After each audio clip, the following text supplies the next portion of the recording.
নানুরে ফের বোমা আতঙ্ক। কোর কমিটির সদস্য বাপ্পা চৌধুরীর বাড়িতে এই বোমাবাজি ভাঙচুরের অভিযোগ সামনে আসছে। দেখছেন সেই সিসিটিভি ফুটেজ ইতিমধ্যেই সামনে এসেছে।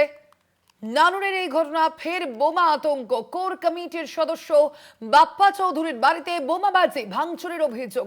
কথা বলবেন আমাদের সঙ্গে এই মুহূর্তে ফোন লাইনে রয়েছেন প্রতিনিধি মনা বীরবংশী। মনা, ঠিক কি অভিযোগ, কারা এর সঙ্গে জড়িত বলে অভিযোগ?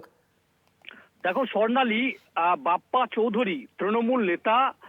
তিনি থুপসরা যে অঞ্চল তৃণমূল কংগ্রেসের, সেই তৃণমূল কংগ্রেসের কোর কমিটির একজন গুরুত্বপূর্ণ সদস্য।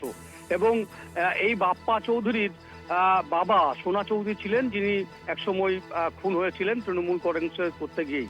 দেখো, যেটা জানা যাচ্ছে এই যে গতকাল রাত্রে তার যে বাড়ি, এই বাপ্পা চৌধুরীর বীরভূমের নানুর থানার অন্তর্গত থুপসরা অঞ্চলেরই কাখোরা গ্রাম, সেখানেই একদল দুষ্কৃতী এই তৃণমূল নেতার বাড়িতে কিন্তু চড়াও হয়। এবং দেখো, যেটা দেখা যাচ্ছে সিসিটিভি ফুটেজে, সেখানে মুড়ি মুড়কির মতো বাপ্পা চৌধুরী তৃণমূল নেতার বাড়ি লক্ষ্য করে দুষ্কৃতীরা কিন্তু বোমা ছুটছে।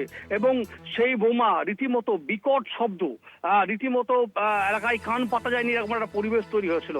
এবং তারপর শুধু তাই নয়, এর পাশাপাশি বাপ্পা চৌধুরীর যে বাড়ি, সেই বাড়িও কিন্তু ভাঙচুর করে দুষ্কৃতীরা। দেখো, অবশ্যই এরপর এলাকায় রীতিমতো চাঞ্চল্যকর পরিবেশ তৈরি হয়।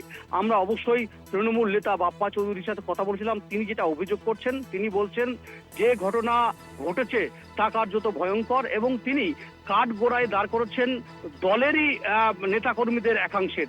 তিনি বলছেন যে যেহেতু নানুরে তুমি জানো যে দুটো গোষ্ঠী এখানে রয়েছে, কাজল শেখ বর্তমানে তিনি দায়িত্ব সেখানে রয়েছেন, এবং তার গোষ্ঠী হিসেবে পরিচিত এই বাপ্পা চৌধুরী।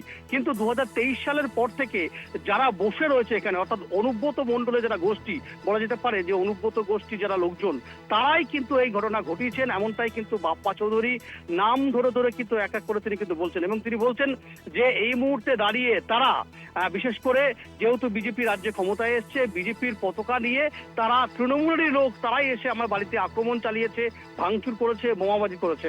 ইতিমধ্যেই বাপ্পা চৌধুরী পুলিশকে জানিয়েছে। নানুর থানার পুলিশ ঘটনাস্থলে গতকাল রাতেও গেছিল, আজও সেখানে পুলিশ রয়েছে। পুলিশ পুরো বিষয়টি নিয়ে পুঙ্খানুপুঙ্খভাবে তদন্ত প্রক্রিয়ায় নেমেছে। এখনো পর্যন্ত আমরা যেটা জানতে পারছি যে নানুর থানার পুলিশ এই তদন্ত প্রক্রিয়ায় নেমে বেশ কয়েকজনকে আটক করেছে এবং পুরো ঘটনায় তদন্তে কিন্তু নেমেছে। তবে দেখো, অবশ্যই আবার সেই বোমাবাজির সংস্কৃতি নানুরে ফিরে এলো। আমরা দেখেছিলাম নানুর একসময়, বিশেষ করে যখন বাম জামানা ছিল, যখন তৃণমূল বিরোধী ছিল, তখন দেখতাম নানুর দফায় দফায় অশান্তি হয়ে উঠতো, উত্তপ্ত হয়ে উঠতো, বোমাবাজি চলতো, গুলি চলতো। সেই আবার সেই ট্র্যাডিশন, সেই সংস্কৃতি আবার এই নানুরের বাসাপাড়ায় ফিরে এসছে। খুব স্বাভাবিকভাবেই তৃণমূল নেতার বাড়ি লক্ষ্য করে বোমাবাজির ঘটনায় রীতিমতো চাঞ্চল্য ছড়িয়েছে। বাপ্পা চৌধুরী সহ তার যে পরিবারের লোকজন ভীত সন্ত্রস্ত এবং আতঙ্কিত। তারা দাবি করছেন যে ঘটনার সাথে যারা যুক্ত তাদেরকে গ্রেপ্তার করতে দৃষ্টান্তমূলক শাস্তি দেওয়া হোক। এবং পুরো ঘটনায় এই মুহূর্তে দাঁড়িয়ে পুলিশ তদন্ত নেমেছে। এলাকায় কিন্তু যথেষ্ট চাপা একটা উত্তেজনা রয়েছে, সেটা কিন্তু বলা যেতে পারে। ধন্যবাদ তোমায় মনা।